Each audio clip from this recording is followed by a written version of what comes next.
YouTube channel. So in this video, I'm going to talk about some trig techniques for integration. So far we have covered different techniques, but guys, this video and some of the other videos that I'm going to make are going to be simply based on the trig functions.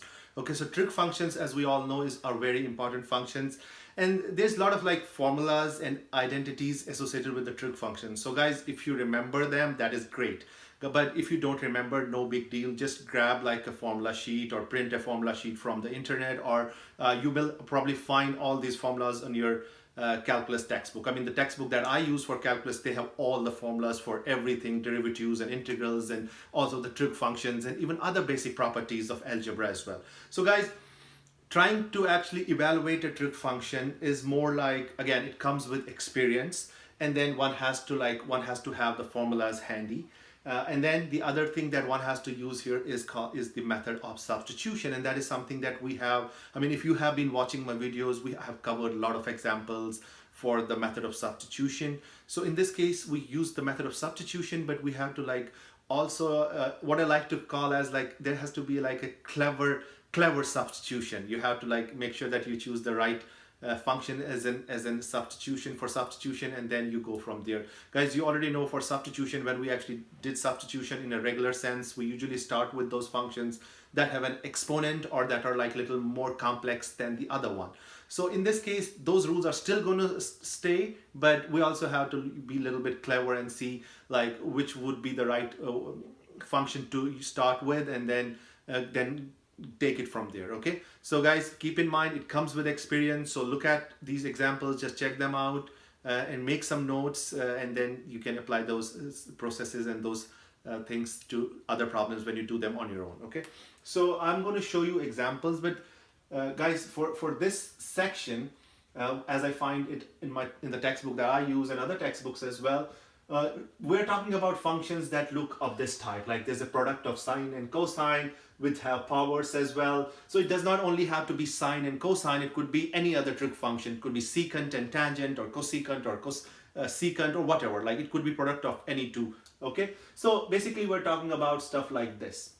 And let me start by actually doing an example so you can see like how we can actually use these trig techniques and identities and use the substitution method, just combine that all together and finally evaluate the integrals. Okay, so example 1 in this section, guys, I'm going to show you is going to be an example like this.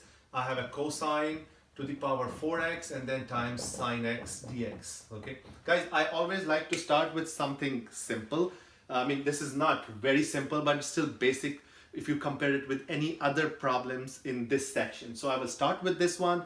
We'll try to learn how the steps work, and then we'll start doing more challenging examples. So guys, when I look at this, I mean, as I already said, like it kind of classifies into this type where there's a product of two trig functions.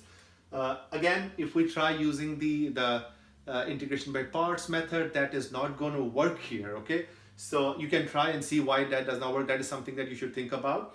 But then we know that the substitution method is going to work. So for the substitution method to work, we have 3 steps. It works in 3 steps. The first one is the substitution. Then you take the derivative, then you bring it all together and bring it back, substitute things back, and then we try to evaluate the integral. So in this case, guys, the obvious choice is using cosine x to be my first substitution, because it has an exponent 4.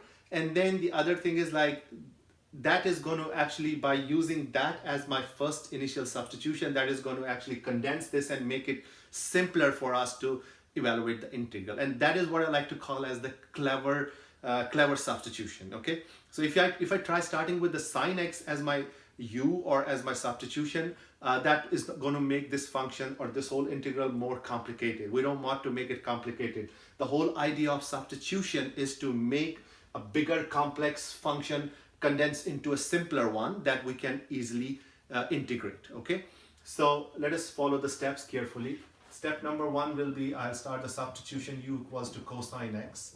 Okay, so if I start that as the first step, then we know the second step is to take the derivative of this function. So du with respect to x, because it's a function in x, and the derivative of cosine we know is negative sine x. Guys, if you do not remember all these formulas at this point, if you have like just starting to do the calculus, that is totally fine. Just have the formula sheets or textbooks or these formulas in front of you, okay?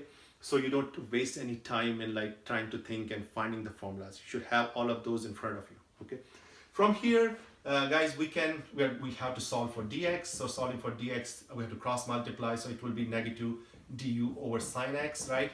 I expect you to do that on your own. I mean, that's what it's going to be. So I like to box these two pieces because we have to bring these back and substitute back in the original integral. So guys, this is going to be based on these two things. It's going to be just simply integral. Guys, this is simply u to the power 4, right? Keep in mind, if you have not seen trig functions for a while, guys, keep in mind this guy, cosine to the power 4x, is same as writing cosine x to the power 4. They are both equivalent. I hope you guys already know that, but in case you have not seen trig functions for a while, but guys, this is exactly what this is. That's why I can just simply write this as u to the power 4 because cosine x is u and to the power 4, I just raise it to the power 4. Sine x, we don't have anything for sine x, so let us leave the sine x as it is. That is what we usually have been doing with using the substitution method. The x terms, we just leave them like that, and then we hope and expect that they will cross out after simplification.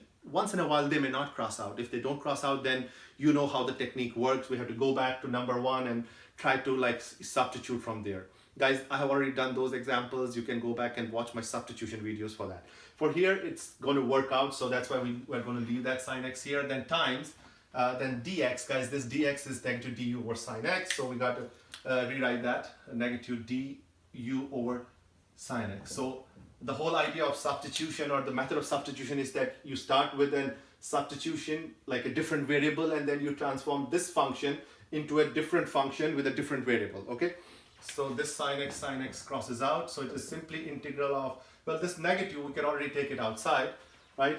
So negative is outside and it's u to the power 4 du, and we can easily write the integral of this u to the power 4 using the power rule. The negative stays outside, it's u to the power 4 plus 1, which is 5 over 5, plus a constant of integration. But as we already know that the initial problem is in terms of x, so we better have the final answer also in terms of x. And that is not too difficult because we already know what u is in terms of x. So it's negative cosine to the power 5x, you can write it like this, divided by 5 plus c.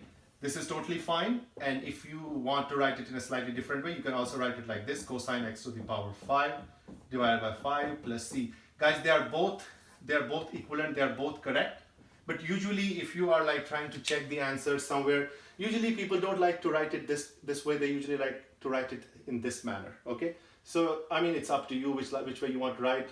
I usually prefer this way, and in the textbooks and other places you will see this as the final form.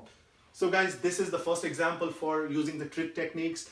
We did not really have to use a trig identity here. So I like intentionally use this first example as a simpler example where we just have to use the substitution method.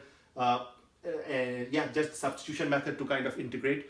But in my next video, I'm going to show you a little more challenging trig function, product of two trig functions, where one has to also bring in some trig identities, and then it's all about some clever or just substitution, okay? So guys, start practicing this. I will see you in the next video with another example.